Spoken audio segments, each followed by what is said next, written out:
Question and answer session. Before we begin, I would like to highlight a few important points. The Q&A session will be for approximately 45 to 50 minutes. We want that maximum number of people should get a chance to ask their questions and share their thoughts. So I request that you limit yourself to one question only and keep the question brief and precise. In case we have more time later on, we can have a second round of questions. Please raise your hand if you would like to ask a question, and my colleagues will pass you the mics. I also request that you introduce yourself before asking your question. With your permission, sir, we will now begin the question answer. Please. We'll begin with the front section here, please.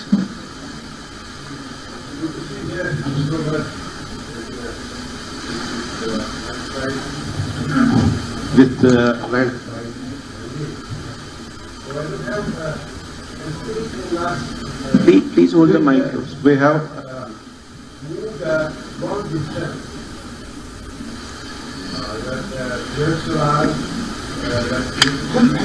And for instance, it has compromised 12% of profit. Rather than has the lowest number of suffers right now. Sorry, can I request you to please keep the mic as close to your mouth as possible, because I'm struggling to hear your question.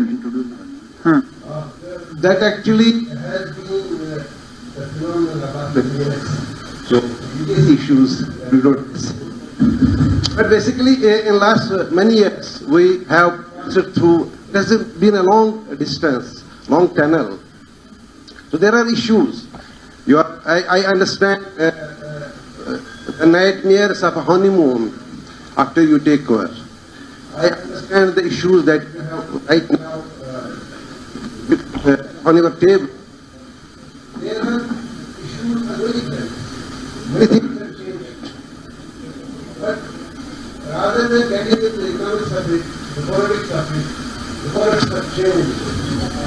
I would suggest, I would ask a question, but Jammu Kashmir and in democracy, media is an exercise of democracy. So you essentially have more investment, require more investment. I don't mean financial terms, I mean concern. In democracy, in comparison to the other places, whatever system of governance we have. My simple question is that how soon or how far are we from a situation in which the media existed when we were last time?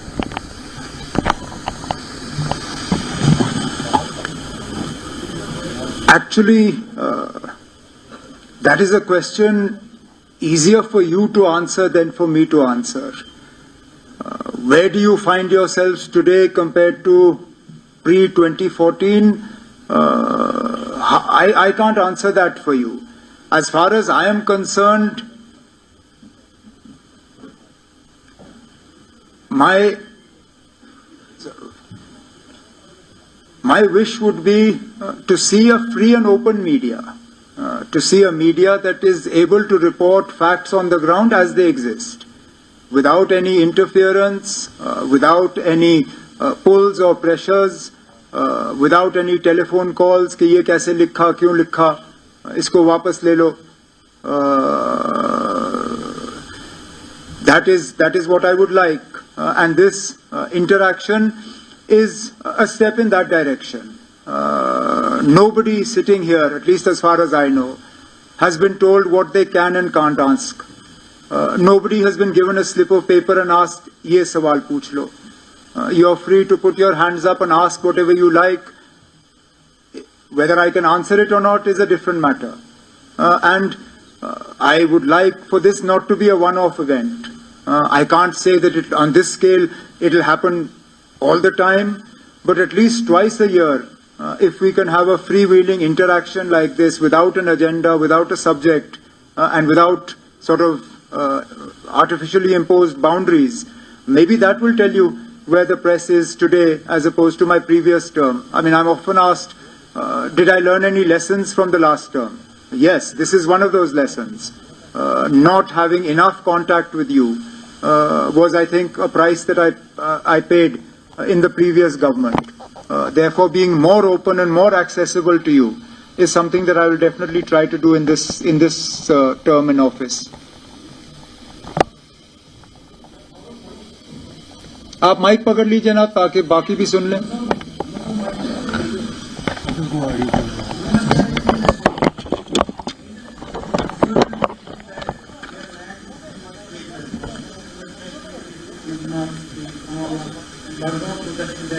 New railway line is being built to this project that is under production line, agriculture, horticulture, and a new road is being extended. Now at the current altogether, there is a proposed project and NIP expansion in Pulwama. So education is not that big automatically. So how are you explaining the people now this concerns because the agriculture project already has said that the production land has not been achieved.